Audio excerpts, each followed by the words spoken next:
الله الرحمن الرحيم. نبدأ حلقتنا النهارده بذكر الله. ألا بذكر الله تطمئن القلوب. الحمد لله رب العالمين وبه نستعين. اللهم صل على سيدنا محمد وعلى آل سيدنا محمد الصادق الأمين. استوقفني فيديو إن هم في ناس في مصر بتعمل مبادرات للأسرة المصرية وللزوج المصري. طبعا خدت منها حاجات كتير، فدي اقتراحات. احنا شايفين العالم عامل ازاي. ما شفناش دولة إسلامية طالعة تقول تسقط الشريعة الإسلامية في القرآن. تسقط الشريعة الإسلامية في القرآن. ربنا ما سابش حاجة في جميع الأزمنة وفي جميع العهود. كل حاجة ربنا جابها في كتابه عشان نمشي بيها. فإحنا يعني بنحيد، وناس عمالة تطلع مهاترات وسخافات. طبعا بعيد عن رئيس الجمهورية خالص. صدقوني دي بعيد عن رئيس الجمهورية خالص.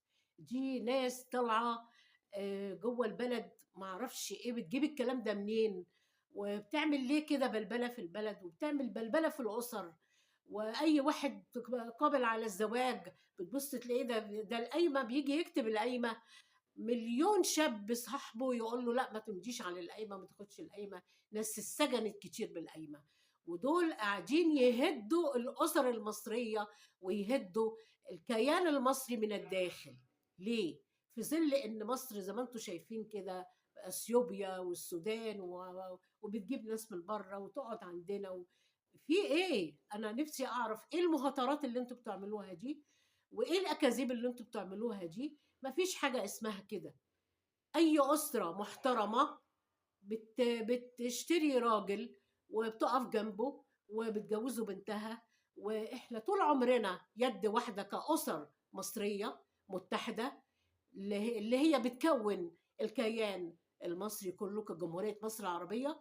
أرجو أن الأسر دي ما تهتزش وما ترجعش في كلامها، وعاوزين يعملوا زي أوروبا يعيشوا على مزاجهم. دول أهل الشمال.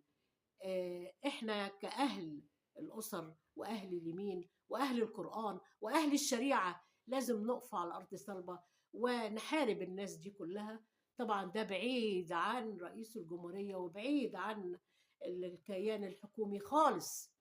دي مهاترات بتوقع الشعب المصري من الداخل، وانتوا عارفين مين اللي بيعمل الحاجات دي، وعارفين نفسنا او نفسهم مصر تقع من الداخل، وعمرها ما تقع، وكلنا يد واحدة وراء رئيس الجمهورية قلبا وقالبا.